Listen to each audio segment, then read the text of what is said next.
Episode 183.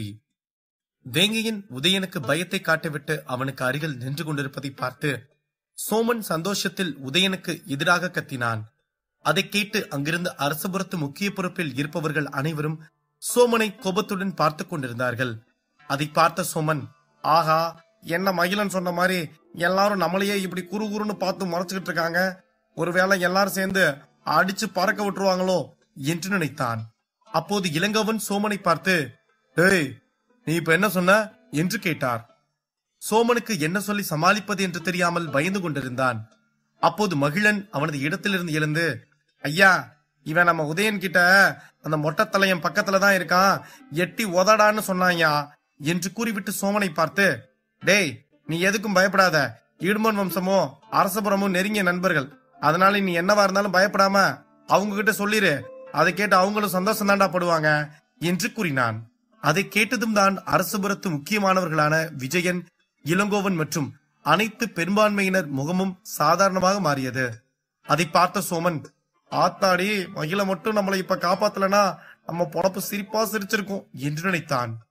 மீண்டும் அங்கிருந்த கூட்டமும் அரசபுரம் முக்கியமான பொறுப்பில் இருப்பவர்களும் அந்த மேஜிக் ஸ்கிரீன் பக்கம் திரும்பி அடுத்து வேங்கையன் என்ன செய்ய போகிறான் என்று ஆர்வமாக பார்த்து கொண்டிருந்தார்கள். வேங்கையன் தனது வாளை எடுத்து உதயனை வெட்ட சென்றான். அப்போது உதயன் தனது இடுப்பில் வைத்திருந்த ஒரு திரவியத்தை எடுத்து வேங்கையனின் முகத்தில் போட்டு விட்டான். அது பட்டதும் வேங்கையன் 2 அடி பின்னால் சென்றான். அந்த திரவியம் கண்ணில் பட்டது வேங்கையனுக்கு முன்னால் நின்று கொண்டிருந்த உதயன் சரியாகவே தெரியவில்லை. அப்போது உதயன் தனது சக்தியை பயன்படுத்தி வேங்கையனை தாக்கினான். அந்த சக்தி வேகமாக சென்று வேங்கையின் மீது பட்டதும் அவன் காற்றில் பறந்து சென்று விழுந்தான்.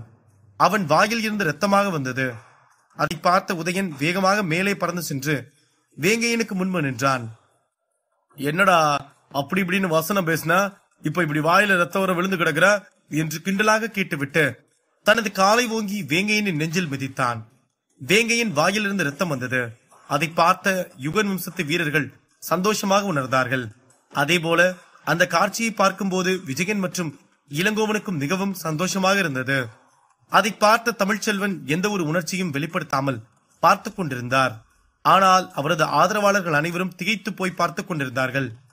தமிழ்ச்செல்வனுக்கு மனதில் மீண்டும் ஒரு விஷயம் தெளிவாக ஓடியது. அது என்னவென்றால், ஆதனும் வேங்கையனும் நிச்சயமாக உதயனை வீழ்த்தி விடுவார்கள் என்பதுதான்.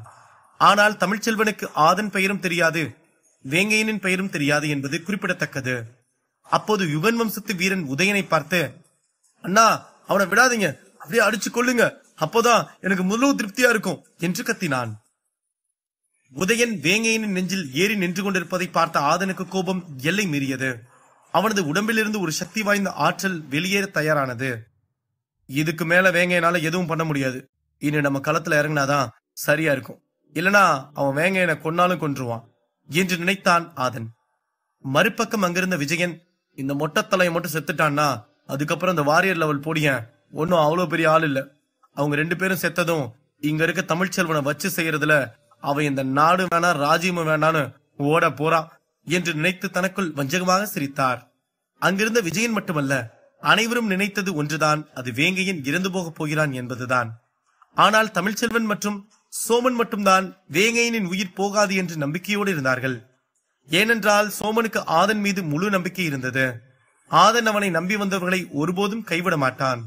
ஆனால் இப்போது வேங்கையன் ஆதனின் நண்பனானதால் அவன் மீது ஆதனுக்கு சற்று பாசம் அதிகமாகவே இருக்கும் என்பதில் சோமனுக்கு எந்த ஒரு ஐயமும் இல்லை.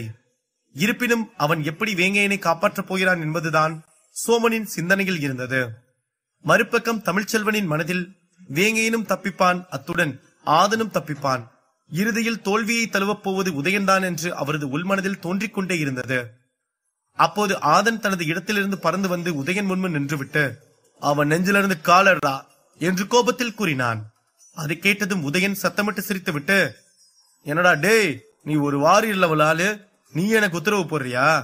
அப்ப அவனுக்கு முன்னாடி உன்னை கொன்னுறேன், சரியா என்று ஏளனமாக கூறிவிட்டு தனது காலை வேங்கையனின் நெஞ்சில் மீது இருந்து எடுத்துவிட்டு அவனது சக்தியாற்றலை வெளியெடுத்தான்.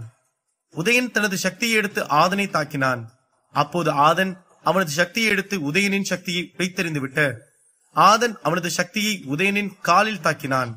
அந்த சக்தி காலில் இருந்து தரை வரை வேகமாக ஏறியதை உணர்ந்தான் உதயன். அப்போது உதயனால் வலியை தாங்கவே முடியவில்லை. அவன் கால் எலும்புகள் எல்லாம் உடையும் சத்தம் கேட்டு ஆதனை உறைந்து போய் பார்த்து கொண்டிருந்தான். உதயனால் ஆதனின் சக்தியை தாக்குப்பிடிக்க முடியாமல் அவனது உடல் பயத்தில் நடுங்க ஆரம்பித்தது. அப்போது ஆதன் அவனது லைட் சக்தியை வைத்து உதயனை தாக்கினான். அந்த லைட் சக்தி வேகமாக சென்று உதயனின் நெஞ்சில் பட்டு உதயன் பறந்து சென்று விழுந்தான். ஆதனின் சக்தியை பார்த்த விஜயன், இளங்கோவன், தமிழ்ச்செல்வன் மற்றும் அரசபுரத்தின் முக்கியமான பொறுப்பில் இருக்கும் பெரியவர்களும் ஆதனை பிரமிப்போடு பார்த்துக் கொண்டிருந்தார்கள். ஏனென்றால் அவர்கள் இந்த சம்பவத்தை சற்றும் எதிர்பார்க்கவே இல்லை என்பதுதான் நிதர்சனமான உண்மை. அங்கிருந்த மக்கள் ஆதனை பார்த்து திகைத்து போனதற்கான காரணம் என்னவென்றால், உதயன் 3வது எக்ஸ்போர்ட் லெவல் சக்தியில் இருந்து இந்த போட்டிக்காக முதல் எக்ஸ்போர்ட் லெவல் சக்திக்கு வந்தாலும் அவனது சக்தி சற்றும் குறையாமல் தான் இருந்தது. அவனை இப்போதும் முதல் எக்ஸ்போர்ட் லெவலில் இருப்பவன் கூட எதிர்த்து வெல்ல முடியாது என்பது அங்கிருந்த மக்கள் அனைவருக்கும் நன்றாக தெரிந்த விஷயமாகும். அப்படி இருக்கும்போது ஒரு வாரியர் லெவல் சக்தியில் இருக்கும் வீரன் உதயனை ஒரே அடியில் பறக்க விடுகிறான் என்றால் ஆதன் உண்மையில் ஒரு சக்தி வாய்ந்த வீரன் தான் என்று மக்கள் அனைவரும் புரிந்து கொண்டார்கள். விஜயனுக்கு அருகில் இருந்த இளங்கோவன் ஆதனின் சக்தியை பார்த்துவிட்டு அப்படியே திரும்பி விஜயனை பார்த்து, என்ன விஜயன், ஒரு 9வது லெவல் சக்தியில் இருக்கவன் உதயனை அடிச்சு பறக்க வர்றா என்று அதிர்ச்சியுடன் கேட்டான். அதை கேட்ட விஜயன் ஏதும் பேசாமல் திகைத்து போய் ஆதனை பார்த்து கொண்டிருந்தார். அவரது அதிர்ச்சிக்கு என்ன காரணம் என்றால், ஆதனை காப்பாற்றத்தான் வேங்கையன் இருக்கிறான் என்று எண்ணிக்கொண்டிருந்தார் விஜயன். ஆனால் இப்போது வேங்கையனே காப்பாற்ற ஆதன் தான் வந்திருக்கிறான் என்று பார்த்ததுதான் அவரால் சற்றும் நம்பவே முடியவில்லை. அங்கு கீழே விழுந்த உதயன் மெதுவாக தலையை உயர்த்தி ஆதனை பார்த்தான். அவனால் ஆதன் எவ்வளவு சக்தி வாய்ந்த ஒருவன் என்று நம்ப முடியவே இல்லை. உதயன் தரையிலிருந்து எழுந்து நிற்க முடியவில்லை. ஏனென்றால் ஆதனின் சக்தி அவனது கால் எலும்புகளில் முதலில் தாக்கியதால் அது மிகவும் ஆழமாக காயப்பட்டிருந்தது. உதயனின் காலில் சில எலும்புகளும் உடைந்திருந்தது. உதயன் ஆதனை பார்த்து, டேய், உனக்கு அப்புறம் இவ்வளவு சக்தி இருக்கு, அதுவும் இல்லாம நீ பயன்படுத்தினது பட்டாம்பூச்சி பிடிக்கிற சக்தியாச்சே, அது எப்படி நீ கத்துக்கிட்ட என்று கேட்டான். அதை பத்தி உன்கிட்ட சொல்லணும்னு எனக்கு எந்த ஒரு அவசியமும் இல்ல என்று கூறினான் ஆதன். அதை கேட்ட உதயனுக்கு கோபம் மேலும் அதிகமானது. அவன் மெல்ல தரையில் இருந்து எழுந்துவிட்டு, அப்படியா, அப்ப நீ சாக போறதையும் யாராலும் தடுக்க முடியாதுரா என்று கத்திவிட்டு அவனது லைட் சக்தியை எடுத்து ஆதனை தாக்கினான். அந்த லைட் சக்தி வானத்தையும் பூமியையும் ஒரு உழுக்கு உலுக்கியது. அதை பார்த்த இளங்கோவன், கவலைப்படாத விஜயன், போன வாட்டி உதயன் இந்த வாரியர் லெவல் இருக்கவன கொஞ்சம் தப்பா இட போட்டுட்டான், அதனாலதான் அவன் அடி வாங்கிட்டான். இப்ப இந்த சக்தியை நிச்சயமா அங்க இருக்க பையனால தாங்கவே முடியாது பாரு என்று கூறிவிட்டு வஞ்சகமாக சிரித்தார். அதை கேட்ட விஜயன், சரியா சொன்ன இளங்கோ, இந்த சக்தியிலிருந்து அந்த வாரியர் லெவல் பையனால நிச்சயமா தப்பிக்கவே முடியாது, அவன் எப்படியும் இந்த அட்டாக்ல சாகதான் போறான் என்று சந்தோஷத்தில் கூறினார். அங்கிருந்த கூட்டமும் ஆதன் எப்படி உதயனை அடித்து பறக்க விட்டான் என்று சிந்திக்கவில்லை. அவர்களது சிந்தனையெல்லாம் ஆதன் வாரியர் லெவல் மற்றும் உதயன் எக்ஸ்போர்ட் லெவல், அதனால் ஆதன் எவ்வளவு சண்டை போட்டாலும் இறுதியில் உதயன் தான் ஜெயிப்பான் என்பது மட்டுமே மக்களின் எண்ணமாகும். இந்த எண்ணத்திற்கான காரணம் அவர்கள் இருவரும் இருக்கும் லெவல் தான். அது மட்டுமின்றி ஆதன் எப்போதும் உதயனுக்கு சமமானவன் இல்லை என்பதுதான் முன்பிருந்தே அந்த மக்களின் எண்ணமாகும். அங்கிருந்த விஜயன் மற்றும் இளங்கோவனும் அந்த பெரிய ஸ்கிரீனில் உதயனை பார்த்தார்கள்.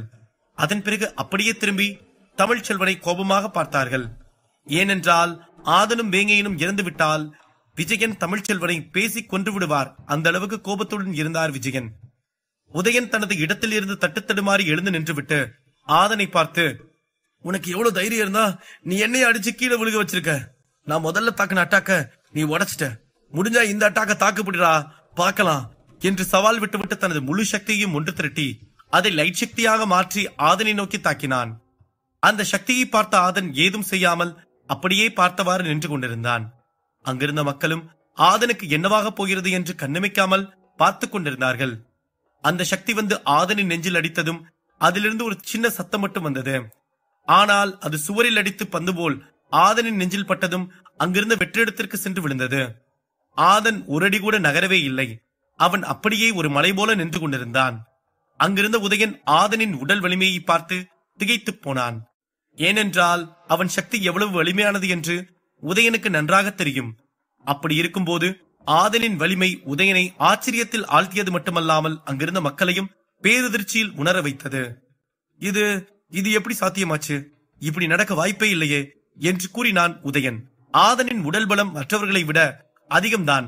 இருப்பினும் இப்போது அவனுக்கு மேலும் உடல் பலம் கொடுத்து உதவியது அந்த நட்சத்திர பள்ளத்தாக்கில் இருந்த குரங்காகும். ஆதனின் உடல் பலம் அந்த சக்தியை தாக்குப்பிடிக்கும் அளவுக்குத்தான் இருக்கும். ஆனால் குரங்கின் சக்தி கிடைக்கும் போதுதான் அவன் மீது சக்தி பட்டு அது எதிரில் நிற்பவன் மீது அல்லது மற்றொரு திசையில் சிதறி போகும் என்பது ஆதனுக்கு மட்டும் தெரிந்த ஒரு விஷயமாகும். உதயனின் கேள்வியை கேட்டு ஆதன் ஏதும் பேசாமல் சிறு புன்னகையை மட்டும் செய்தான். அதை பார்த்த உதயன் ஆதனை பார்த்து, சொல்லுடா, நீ என்ன பாதுகாப்பு கவசம் வச்சிருக்க? நீ எப்படி ஒரு அட்டாக்கை இவ்வளவு ஈஸியா தட்டி விட்ட என்று கத்தினான். அதை கேட்ட ஆதன் திடீரென்று பட்டாம்பூச்சி படிக்கட்டுகள் சக்தியை பயன்படுத்தி வேகமாக சென்று உதயனுக்கு முன்னால் நின்றான். அதை பார்த்த உதயனுக்கு இதயம் படபடவென அடிக்க ஆரம்பித்தது. அவனுக்கு அடுத்து என்ன செய்வதென்று தெரியவில்லை. ஏனென்றால் அவன் முழு சக்தியை பயன்படுத்தியே ஆதனை ஏதும் செய்ய முடியவில்லை என்று குழப்பத்தில் இருந்தபோது ஆதன் திடீரென்று அவன் கண்முன் இருந்தது உதயனின் பதட்டத்தை மேலும் அதிகப்படுத்தியது. அங்கு நடந்த விஷயங்கள் எல்லாம் பார்த்துக் கொண்டிருந்த விஜயன், இளங்கோவன், தமிழ்ச்செல்வன் மற்றும் அங்கிருக்கும் மக்கள் அனைவரும் அங்கு நடப்பது உண்மைதானா இல்லை அவர்கள் கனவு கொண்டிருக்கிறோமா என்று நினைக்கும் அளவுக்குத்தான் ஆதனின் சக்தி இருந்தது. அங்கு என்ன நடக்குதுன்னு பாத்தியா விஜயன்? அதை உன்னால் நம்ப முடியுதா என்று ஆச்சரியம் புரியாமல் கேட்டார் இளங்கோவன். இல்ல இளங்கோ, எப்படி இந்த வாரியர் லெவல் பையன் இவ்வளவு சக்தி வாய்ந்தவனா இருக்கான்? இதை என்னால சுத்தமா நம்பவே முடியல இளங்கோ என்று கூறினான் விஜயன். இதை கேட்டு இருவரும் திகைத்து போனார்கள். அப்போதும் தமிழ்ச்செல்வன் தனது முகத்தில் எந்த ஒரு உணர்ச்சியும் காட்டிக்கொள்ளாமல் அமைதியாக நின்று கொண்டுதான் அந்த பெரிய மேஜிக் ஸ்கிரீனை பார்த்துக் கொண்டிருந்தார். மறுபக்கம் சோமன் கூட்டத்திற்கு நடுவில் இருந்து விசிலடித்தான். அங்கு பலாயிரம் நபர்கள் இருந்ததால் யார் விசிலடித்தார்கள் என்று யாருக்கும் தெரியவில்லை. அங்கிருந்த மக்களும் ஆங்காங்கே ஆதனை பாராட்டி விசிலடித்துக் கொண்டும் பாராட்டிக் கொண்டும் இருந்தார்கள். இருப்பினும் அங்கிருந்த சில மக்கள், இதுக்கு முன்னாடி அந்த மொட்டையனும் இப்படிதான் உதயன் அடிச்சான், அதுக்கப்புறம் உதயன் அந்த மொட்டையனை அடிச்சு பறக்க விட்டுட்டான், அதே மாதிரிதான் இந்த வாரியர் லெவல் சக்தியில இருக்க பையனையும் இப்ப அடிச்சு பறக்க விட போறான் பாத்துக்கோங்க. ஏன்னா உதயனை பொறுத்த வரைக்கும் அவனுக்கு பக்கத்துல போய் அவனை எதுவுமே பண்ண முடியாதுன்னு எக்ஸ்பர்ட் லெவல் சக்தியில இருக்க எல்லாருக்கும் தெரியும். ஏன்னா அவன் உடம்புக்குள்ள இருக்க சக்தி ஆற்றல் எதிரி பக்கத்துல இருக்க அப்பப்போ ரொம்ப வேகமா இருக்கும். அப்படித்தான் உதயனோட திரவியம் அந்த மொட்டத்தலை மேல அடிச்சு அவன் இன்னும் எந்திரிக்க முடியாம படுத்து கிடக்குறான். இப்ப வாரியர் லெவல் சக்தியில இருக்க இவனை உதயன் என்ன பண்ண போறானோ என்று பேசிக் கொண்டிருந்தார்கள். அதை கேட்டு சோமன் மகிழனை பார்த்து, இவனுங்கெல்லாம் சொல்றது உண்மைதானா மச்சான்? இந்த உதயம் அப்படி ஒரு சக்தி வச்சிருக்கானா என்ன என்று கேட்டான். ஆமா மச்சான், உதயம் பக்கத்துல ஒருத்தன் கூட சண்டை போட்டு அவன் உதயனை அடிச்சு பறக்க விட்டதே இல்லடா. ஏன்னா உதயம் உடம்புல இருந்து ஒரு திரவியம் வரும்டா, அது பக்கத்துல நிக்கிற ஆளை மெய்மறக்க வச்சிரும். அப்படி அந்த நேரத்தை பயன்படுத்தி உதயம் அவன் எதிரியை அடிச்சு பறக்க விட்டுருவான்டா. இதுக்கு முன்னாடி உன் நண்பன் அந்த மொட்டத்தலையும் கூட அவன் அப்படிதான் பண்ணான் என்று கூறினான் மகிழன். ஓஹோ, இந்த உதயம் இவ்வளவு தந்திரமான ஆளா? ஆனா அந்த மொட்டைய மாதிரி இல்ல மச்சான் என் நண்பன் ஆதன். இப்ப பாரு அவன் என்ன பண்றான்னு என்று கூறினான் சோமன். அப்போது அங்கிருந்த மக்கள் சோமன், மகிழன், விஜயன், இளங்கோவன் மற்றும் அனைத்து முக்கிய பொறுப்பில் இருப்பவர்களும் அரசுபுரத்து ஆட்களும் ஆதனையே பார்த்துக் கொண்டிருந்தார்கள். உதயன் உடம்பிலிருந்து அந்த திரவியம் வருவதை ஆதன் அருகில் இருந்து பார்த்து விட்டான். அந்த சக்தி உதயனுக்கு வயிற்று பகுதியில் இருந்து வந்தது. அது அவனது உடம்புக்குள் இருந்து வந்த போதும் அதை ஆதனால் பார்க்க முடிந்தது. அது மெல்ல மெல்ல நெஞ்சுக்கு வந்தது. அப்போது ஆதன் புரிந்து கொண்டான் அந்த திரவியம்தான் அந்த உதயனின் மிகப்பெரிய சக்தி என்று. ஏனென்றால் அதை பார்க்கும் போது ஆதனின் கவனம் தடுமாறுவதை உணர்ந்தான். ஆதன் அந்த திரவியத்திடமிருந்து தப்பிப்பானா, உதயன் தப்பிப்பானா அல்லது மன்னிப்பானா? அடுத்தடுத்து கதைக்களத்தில் காத்திருக்கும் சிறப்பான சம்பவங்கள் என்ன?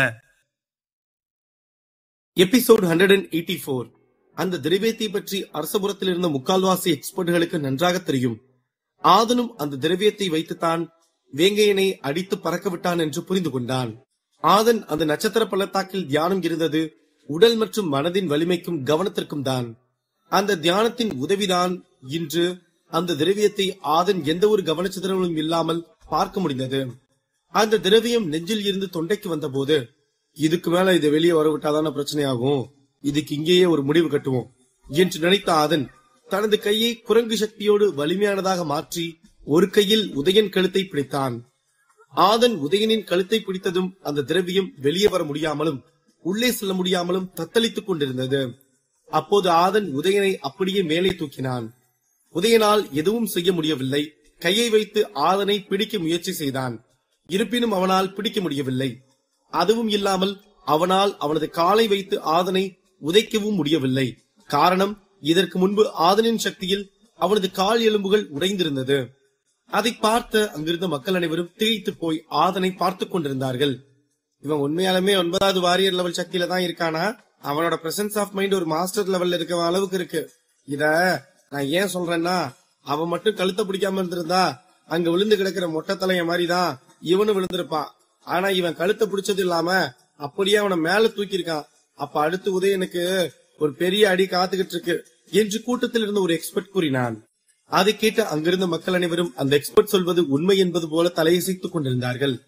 அதை பார்த்த விஜயனுக்கும் இளங்கோவனுக்கும் கோபம் தலைக்கேறியது. இருப்பினும் அவர்கள் அரசபுரத்தின் மக்களை ஏதும் செய்ய முடியாது என்பதால் அமைதியாக இருந்தார்கள். அப்போது ஆதன் உதயனை பார்த்து, என் சக்தி என்னவா இருந்தா உனக்கு என்னடா? நீ என் கூட சண்டை போட வந்திருக்கியா இல்ல டியூஷன் படிக்க வந்திருக்கியா?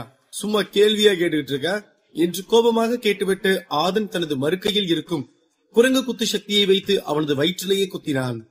அந்த குத்து விழுந்ததும் அடுத்த நொடி உதயன் காற்றில் பல அடி தூரம் பறந்து சென்று கீழே விழுந்தார். அவனால் அந்த வலியை தாங்கவே முடியவில்லை. அவன் வலியில் துடித்துக் கொண்டிருந்தான். அவன் திடீரென்று மயக்கமடைந்து அங்கேயே விழுந்து விட்டான். அதை பார்த்த உதயனுடன் வந்த சிஷ்யர்கள் பேரதிர்ச்சி அடைந்தார்கள். அதில் ஒருவன் ஆதனை பார்த்து, இது எப்படி சாத்தியமாச்சு? இந்த 9வது லெவல் சக்தியில் இருக்கவ நம்ம தலைவனை அடிச்சு பறக்க விடுறானா? இவன் சாதாரணமான ஆள் இல்ல. நம்ம தலைவன் இத்தனை வருஷத்துல இப்படி அடி வாங்கி விழுந்து நான் பார்த்ததே இல்ல. அதுவும் இல்லாம ஒரே குத்துல நம்ம தலைவனை இவன் பறக்க விட்டுருக்கான்னா இவன் அவ்வளவு சக்தி வாய்ந்த ஆளா என்ன என்று கேட்டான். அப்போது அந்த இடத்திற்கு பல மாவீரர்கள் வந்து விட்டார்கள். அவர்களும் அங்கு நடந்த விஷயத்தை பார்த்து திகைத்து போய் நின்று கொண்டிருந்தார்கள். அதை பார்த்த அங்கிருந்த சில எக்ஸ்பர்ட்களின் இதயம் படபடவென அடிக்க ஆரம்பித்தது. ஏனென்றால் அங்கிருந்த பலருக்கு உதயனின் சக்தி என்னவென்று நன்றாக தெரியும். அப்படி இருக்கும்போது ஒரு வாரியர் லெவல் வீரன் அவனை வென்றிருப்பது என்பது கனவா நிஜமா என்ற நிலைக்கு அனைவரும் வந்துவிட்டார்கள். இவர்கள்தான் இங்கு இப்படி என்றால் ரகசிய இடத்திற்கு வெளியே இருந்த மக்களும் இங்கு நடந்த ஆச்சரியத்தை பார்த்து உறைந்து போய் நின்று கொண்டிருந்தார்கள். அங்கிருந்த மக்களை விட விஜயனும் இளங்கோவனும் மிகவும் வருத்தத்துடன் தலையை குனிந்து கொண்டு நின்று கொண்டிருந்தார்கள். அவர்கள் ஆதன் வேங்கையனின் தயவால் தான் உயிர் தப்பித்துக் கொண்டிருக்கிறான் என்று எண்ணிக்கொண்டிருந்த அனைவரின் எண்ணத்தையும் ஆதனின் ஆற்றல் தவிடுபொடி செய்தது. அது மட்டுமின்றி விஜயனும் இளங்கோவனும் தமிழ்வாணன் வாரியர் லெவல் சக்தியில் இருப்பவனுடன் நட்பு வைத்திருக்கிறான் என்று ஏளனம் செய்து கொண்டிருந்தார்கள். இப்போது ஆதன் ஜெயிக்கவும் இருவரும் தமிழ்ச்செல்வன் முகத்தை கூட திரும்பி பார்க்காமல் முகத்தை சுளித்துக் கொண்டு நின்று கொண்டிருந்தார்கள். இப்போது ஆதன் உதயனை வென்றது அவனது சக்தியை அங்கிருக்கும் அனைவருக்கும் உணர்த்துவதற்கு ஒரு வாய்ப்பாக இருந்தது. அப்போது அங்கிருந்த மாஸ்டரின் நேரடி துணைவரான அந்த பெரியவர், இந்த வாரியர் லெவல் சக்தியில இருக்க ஆதன் விஜயனும் இளங்கோவனும் சொல்ற மாதிரி சாதாரணமான சக்தியை வச்சுக்கிட்டு இந்த பையன் ரகசிய இடத்துக்குள்ள போகலன்னு புரிஞ்சுக்க இந்த ஒரு சண்டையே போதும் என்று கூறினார். அதை கேட்ட விஜயனும் இளங்கோவனும் என்ன சொல்வதென்று தெரியாமல் அங்குமிங்கும் திருட்டு மொழி முழித்துக் கொண்டிருந்தார்கள். அதன் பிறகு அந்த இருவரும் திரும்பி அங்கிருக்கும் மக்களை பார்த்தார்கள். அவர்களும் அந்த பெரியவர் சொல்வதுதான் சரி என்றவாறு தலையசைத்துக் கொண்டும் பேசிக் கொண்டும் இருந்தார்கள். அதை பார்த்த விஜயனுக்கும் இளங்கோவனுக்கும் கன்னத்தில் அறை விழுந்தது போல உணர்ந்தார்கள். அப்போது அந்த இருவருக்கும் எதிரில் வந்த தமிழ்ச்செல்வன், என் பையன் என்ன சிலர் மாதிரி முட்டாளா ஆள் பார்த்து பழகிறதுக்கு? அதுவும் இல்லாம ஆள் பார்த்து அவங்க ஒண்ணு செய்வாங்கன்னு பார்த்து பழகிற பழக்கம் எல்லாம் ரொம்ப நாள் நிலைக்காதுன்னு இங்க இருக்க யாருக்கும் தெரியாது இல்ல. அதுவும் இல்லாம முதல்ல ஒருத்தவங்களை உருவத்தை பார்த்து எடை போடுற வேலையை விடுங்கடா, எதுக்குடா இந்த மானங்கட்ட பொழப்பு என்று கூறினார். அதை கேட்டதும் இளங்கோவனுக்கு கோபம் வந்துவிட்டது. ரொம்ப பேசாத தமிழு, ஏன்னா இந்த போட்டிக்கு இப்பதான் ஆரம்பிச்சிருக்கு. இன்னும் 14 நாள் மீதி இருக்கு. உள்ள பல வலிமையான எக்ஸ்பர்ட்கள் இருக்காங்க. இந்த மதனா ஆதனா இவெல்லாம் அந்த இடத்துல 2 நாள் தாங்கிறதே ரொம்ப சிரமம். அதை நீ புரிஞ்சுக்கோ என்று கூறினார். இளங்கோவனின் கோபத்தை பார்த்த தமிழ்ச்செல்வன், நான் பொதுவா தானே சொன்னேன், ஏன் நீங்க இப்படி மூக்க நுழைச்சிட்டு வர்றீங்க? ஓஹோ, ஆதன் ஜெயிச்சது உங்களால ஏத்துக்க முடியாம வயிறு எரியுதுல? உங்க பையன் 4 பேரை கொல்லும் போது அங்க பாரு இங்க பாருன்னு சொன்னீங்க, அப்ப நல்லா இருந்துச்சு. ஆனா ஒரு வாரியர் லெவல்ல இருக்க பையன் ஒரு எக்ஸ்பர்ட் லெவல் சக்தியில இருக்க ஆள அலற விட்டுருக்கான். அதை பாராட்டுறதுக்கு உங்களுக்கு மனசு இல்ல இல்லையா? சரி, ஆனா நீங்க சொன்னதுல ஒரு விஷயம் உண்மை. அது என்னன்னா, இது ஆரம்பம் தான், இன்னும் நீங்க பார்க்க வேண்டியது நிறைய இருக்கு என்று கூறினார். அதை கேட்டு அங்கிருந்த பெரும்பாலான மக்கள் ஆமென்று தலையசைத்தார்கள். அதை பார்த்த விஜயனுக்கும் இளங்கோவனுக்கும் கோபம் மேலும் அதிகமானது. அவர்கள் அனைவரையும் பார்த்து முறைத்துக் கொண்டிருந்தார்கள். ஆனால் அங்கிருக்கும் மக்கள் அவர்கள் இருவரையும் பார்த்து சற்றும் பயப்படாமல் பேசிக் கொண்டிருந்தார்கள். அப்போது விஜயன் தமிழ்ச்செல்வனை பார்த்து, டே அளவா பேசுறா, அவன் ஏதோ ஒருத்தனை தானே ஜெயிச்சிருக்கான், இன்னும் அவன் என் பையனை பாக்கல, அவன் எப்போ என் பையனை பாக்குறானோ அன்னைக்கு இவனுக்கு வேட்டு இருக்குடா என்று கூறினார். அடேங்க அப்பா, நீங்க 2 பேரும் இப்படிதான் உதயனை பார்க்கும் போதும் சொன்னீங்க, அப்புறம் பார்த்தா நீங்க சொன்னதுக்கும் அங்க நடந்ததுக்கும் எந்த ஒரு சம்பந்தமும் இல்ல. சரி, இப்போ உங்க பையனை வச்சும் பந்தயம் கட்டுறீங்க, என்னதான் நடக்குதுன்னு காத்திருந்து பார்க்கலாம் என்று சிரித்துக் கொண்டு கூறினான் தமிழ்ச்செல்வன். அதை கேட்டு விஜயனுக்கும் இளங்கோவனுக்கும் எல்லையில்லாத கோபம் வந்தது. இருப்பினும் அங்கு மாஸ்டரின் துணைவர் இருந்ததால் அவர்கள் ஏதும் பேசவும் இல்லை, செய்யவும் இல்லை. அவர்களும் அங்கிருந்த அனைவரும் ஆதன் என்ன செய்கிறான் என்று மீண்டும் அந்த பெரிய மேஜிக் ஸ்கிரீனில் பார்த்துக் கொண்டிருந்தார்கள். ஆதன் உதயனுடன் வந்த வீரர்களை பார்த்து, என்னப்பா உங்ககிட்ட இருக்க ஆற்றல் பாயிண்ட்ஸ் கொடுக்கறீங்களா இல்ல சண்டை போட்டு பாத்துக்கலாமா என்று கிண்டலாக கேட்டான். அதை கேட்டதும் அங்கிருந்த வீரர்களின் மனம் பதைபதைத்தது. அவர்கள் அனைவரும் ஒருவரை ஒருவர் பார்த்துக் கொண்டிருந்தார்கள். அவர்களின் கண்களில் அவர்கள் ஆதனை பார்த்து பயந்து நின்று கொண்டிருந்தது நன்றாக தெரிந்தது. இதில் கொடுமை என்னவென்றால் அங்கிருந்த வீரர்கள் அனைவரும் எக்ஸ்பர்ட் லெவல் சக்தியில் இருப்பவர்களாகும். ஒரு வாரியர் லெவல் வீரன் எக்ஸ்பர்ட் லெவல் வீரர்களை மிரட்டுவது இன்றுதான் மக்களும் பார்த்துக் கொண்டிருக்கிறார்கள். அங்கிருந்த அனைத்து அரசபுரத்தின் முக்கிய நபர்களும் பார்த்துக் கொண்டிருந்தார்கள். எப்படியும் அந்த எக்ஸ்பர்ட் லெவல் வீரர்கள் யாரும் ஆதனுடன் சண்டை போட தயாராக இல்லை என்று அனைவருக்கும் தெரிந்த ஒன்றுதான். ஏனென்றால் அவர்களது குருவும் தலைவனுமான உதயன் ஆதனிடம் உதைபட்டு கிடப்பதை பார்த்த பிறகு இவர்கள் யாரும் ஆதனுடன் சண்டை போடலாம் என்று கடுகளவும் எண்ணவே இல்லை. அங்கு நடப்பதை பார்த்து சோமன் சத்தமிட்டு சிரித்துவிட்டு மகிழனை பார்த்து, மச்சான் அங்க பாடுறா, அங்க நிக்கிற அந்த காட்டு மாடுக மாதிரி இருக்க வீரர்களை பார்த்தா எனக்கு ஒரு வடிவேல் பட காமெடி தான் ஞாபகத்துக்கு வருதுடா. ஒரு வடிவேல் பட காமெடியில ஒரு பெரிய உருவம் இருக்கவன் வந்து, மாஸ்டர் சிலம்பம் சொல்லி கொடுங்க மாஸ்டர் அப்படின்னு சொல்லுவான்ல, அந்த மாதிரி அவனுங்க எல்லாம் நின்றுட்டு இருக்கானுங்க பாரு மச்சான் என்று கூறினான். அதை பார்த்த மகிழனும் சிரித்துவிட்டு, சரி சரி அமைதியா உட்காரு, இன்னும் என்னென்ன நடக்குதுன்னு பார்க்கலாம் என்று கூறினான். அதை கேட்டு சோமனும் அமைதியாக அமர்ந்து அந்த உதயனின் சிஷ்யர்கள் என்ன செய்ய போகிறார்கள் என்று பார்த்துக் கொண்டிருந்தான். அங்கிருந்த மக்களும் ஆதன் அடுத்து என்ன செய்ய போகிறான் என்று தெரிந்து கொள்ள மிகவும் ஆர்வமாக பார்த்துக் கொண்டிருந்தார்கள். அந்த வீரர்கள் அனைவரும் ஒன்றுபட்டு பேசிவிட்டு ஆதனிடம் அவர்கள் பயித்துக் கொள்ள வேண்டாம் என்று முடிவு செய்தார்கள். அதன் பிறகு சிறிது நேரம் கழித்து அந்த வீரர்களில் ஒருவன் முன்வந்து அவனது ஆற்றல் பாயிண்ட்ஸ் மற்றும் சக்தியை ஆதனிடம் கொடுத்துவிட்டு பின்னால் சென்று நின்றான். அதை பார்த்த மற்ற வீரர்களும் முன்வந்து அவர்களது சக்தியையும் அந்த ரகசிய இடத்தின் பாயிண்ட்ஸ்களையும் ஆதனிடம் ஒப்படைத்துவிட்டு அங்கிருந்து சென்றார்கள். அதை பார்த்துக் கொண்டிருந்த யுகன் வம்சத்து வீரர்களுக்கு பதற்றம் மேலும் அதிகமானது. அவன் உடம்பெல்லாம் வேர்த்து ஊற்றியது. அவன் பயத்தில் நடுங்கிக் கொண்டிருந்தான். அவன் அந்த உதயன் சிஷ்யர்களுடன் சேர்ந்து சென்று விடலாம் என்று மெல்ல நகர முயற்சி செய்தான். அவன் நகர்வதை பார்த்த ஆதன், டேய் நீ எங்கடா கிளம்புற, அங்கேயே நில்லு என்று சத்தமிட்டு கூறினான். அதை கேட்டதும் அந்த உதயனின் சிஷ்யர்கள் நின்று திரும்பி ஆதனை பார்த்தார்கள். அப்போது ஆதன் அவர்களை பார்த்து, நான் உங்களை சொல்லல, நீங்க கிளம்பலாம். நான் சொன்னது என் நண்பன் கையில விட்டு வாங்கினான்ல அவனை சொன்ன என்று கூறினான். அதை கேட்டதும் உதயனின் சிஷ்யர்கள் யுகன் வம்சத்து வீரனை பார்த்துவிட்டு அங்கிருந்து கிளம்பினார்கள். அப்போது யுகன் வம்சத்து வீரன் ஆதனை பார்த்து, நீ நீ எதுக்கு இப்ப என்ன கூப்பிடுற என்று கேட்டான். அதை கேட்டதும் ஆதன் அந்த வீரனை நோக்கி நடந்து சென்றான். அந்த வீரன் அப்படியே பின்னால் நடந்து சென்றான். அப்போது ஆதன் நடப்பதை நிறுத்தினான். அதை பார்த்த அந்த வீரனும் நின்றான். ஆதன் அந்த வீரனை பார்த்து, இவனுங்கெல்லாம் வந்ததும், அண்ணா அவனுங்களை விடாதீங்க, அவங்கள கொல்லுங்க, அவங்கள கொல்லுங்கன்னு கத்திக்கிட்டு இருந்த, இப்போ அவங்க எல்லாம் கிளம்புனதும் அப்படியே பம்மிட்டு இங்க இருந்து கிளம்ப பாக்குற என்று கேட்டான். சரி சரி, நான் பேசின பேச்சுக்குதான் உன் ஃப்ரெண்ட் என் கையை வெட்டிட்டான்ல, இதுக்கு மேல என்ன, என் உயிர் வேணுமா என்று கேட்டான் யுகன் வம்சத்து வீரன். அதை கேட்டதும் ஆதன் சத்தமிட்டு சிரித்து விட்டு, அச்சோ தங்கம், நான் மனசுல நினைச்சதை அப்படியே சொல்றேன், ஆமா எனக்கு உன் உயிர் வேணும் என்று கூறினான். அதை கேட்டதும் யுகன் வம்சத்து வீரன் பேரதிர்ச்சி அடைந்தான். அவன் மட்டுமின்றி ரகசிய இடத்திற்கு வெளியே இருந்த மக்களும் அரசுபுரத்தின் அனைத்து வீரர்களும் ஆதன் அடுத்து என்ன செய்ய போகிறான் என்று பார்த்துக் கொண்டிருந்தார்கள். அப்போது யுகன் வம்சத்து வீரன், என்ன நீ கொன்னா என் யுகன் வம்சத்து ஆளுங்க உன்னை சும்மா விட மாட்டாங்க, அவங்க உன் தலைய துண்டா வெட்டி எரிஞ்சிருவாங்க என்று ஆதனை எச்சரித்தான். அதை கேட்ட சோமன், அட பாவி, அவன் கை காலில் விழுந்திருந்தா கூட அவன் இன்னொரு கையை மட்டும் வெட்டிட்டு போடான்னு விட்டுருப்பான், அவன்கிட்ட போய் இப்படி பேசினா அவன் கொன்னே விடுவானே என்று கூறினான். அதை கேட்ட மகிழன், டே யுகன் வம்சம் ரொம்ப ரொம்ப பெரிய வம்சம்டா, அவங்க ஆளுங்களை கொன்னா அவங்க சும்மாவே விட மாட்டாங்கடா, நீ என்ன இதை இவ்வளவு அசால்ட்டா பேசுற என்று கேட்டான்.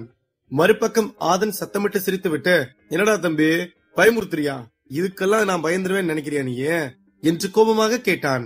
இல்ல இல்ல, நான் உண்மையாதான் சொல்றேன், நீ என்ன கொன்னா எங்க ஆளுங்க உன்னை உருத்தறியாம அழிச்சிருவாங்க, அதனால நீ என்ன கொல்லாம விடுறது என்னை விட உனக்குதான் நல்லது பாத்துக்கோ என்று மீண்டும் எச்சரித்தான் யுகன் வம்சத்து வீரன். அதை மீண்டும் மீண்டும் கேட்க கேட்க ஆதனுக்கு கோபம் அதிகமாகிக் கொண்டே போனது. இருப்பினும் அவன் சிறு புன்னகை செய்துவிட்டு, தம்பி, நீ எல்லாம் கத்துக்குட்டி, உங்க வம்சத்து பெரிய பெரிய ஆளுங்கள் எல்லாம் நான் கொன்னுட்டு தான் வந்திருக்கேன். உனக்கு என்ன பத்தி தெரியலனா 4 பேர்கிட்ட கேட்டு தெரிஞ்சுக்கிட்டு அதுக்கப்புறம் பேசு. அதனால இதுவரைக்கும் நான் செஞ்ச பாவத்தோட பாவமா இதுவும் சேர்ந்துகட்டும் என்று கோபமாக கூறினான். அதை கேட்டு அங்கிருந்த மக்கள் பலரும் குழப்பத்துடன் ஆதனை பார்த்துக் கொண்டிருந்தார்கள். அப்போது ஆதனின் பேச்சை கேட்டு சோமன் சிரித்தான். அதை பார்த்த மகிழன், மச்சான், ஆதன் என்ன சொல்றான், எனக்கு எதுவுமே புரியலையடா என்று குழப்பத்துடன் கேட்டான். சோமன் சிரித்துவிட்டு, மச்சான், உனக்கு சூரியயுகன் நவயுகன் இவங்க 2 பேரை பத்தி தெரியுமா என்று கேட்டான். அந்த பெயரை கேட்டதும் மகிழன் வேகமாக திரும்பி சோமனை பார்த்து, ஏண்டா, அவங்க 2 பேரும் தெரியாத ஆள் இருப்பாங்களாடா? அவங்க 2 பேர் தான்டா யுகன் வம்சத்தோட மெயின் ஆளுங்க. ஆனா ரொம்ப நாளைக்கு முன்னாடி சூரியயுகன் ஏதோ மலை பிரதேசத்துல இறந்து கிடந்தான்னு கேள்விப்பட்டேன். அதே போல இப்ப சமீபத்துல நவயுகனும் சைகன் வம்சத்து சண்டை போட்டியில இறந்துட்டான்னு கேள்விப்பட்டேன் மச்சான். சரி, அதெல்லாம் இருக்கட்டும், எதுக்கு இப்போ அவங்கள பத்தி எல்லாம் கேக்குற என்று கேட்டான். ஒண்ணு இல்ல மச்சான், அந்த 2 பேரையும் கொன்னது என் நண்பன் ஆதன் தாண்டா. அததான் ஆதனும் இப்ப சொல்லிட்டு இருக்கான் மச்சான் என்று கூறினான் சோமன். அதை கேட்டதும் மகிழனும் அவனுக்கு அருகில் இருந்த அரசபுரத்தின் மக்களும் பேரதிர்ச்சி அடைந்தார்கள். மச்சான், உண்மையதான் சொல்றியாடா என்று கேட்டான் மகிழன். அட, இதுல போய் யாராவது பொய் சொல்லுவாங்களா மச்சான்? சரி, இன்னும் 14 நாள் இருக்குதுல, இதுல ஆதன் செய்யற பல அதிசயமான விஷயங்களையும் அபூர்வமான விஷயங்களையும் நீ கண்ணார பார்க்கதானே போற என்று கூறினான் சோமன். அதை கேட்டதும் மகிழன் சரியென்று தலையசைத்தான். சோமனும் மற்ற அனைவரும் ஆதன் அங்கு என்ன செய்ய போகிறான் என்று பார்த்துக் கொண்டிருந்தார்கள். அந்த யுகவம்சத்து வீரன் அடுத்து என்ன செய்ய போகிறான்? ஆதனுக்கு காத்திருக்கும் அதிர்ச்சியான விஷயம் என்ன? அடுத்தடுத்து கதைக்காலத்தில் காத்திருக்கும் சுவாரஸ்யமான சம்பவங்கள் என்ன?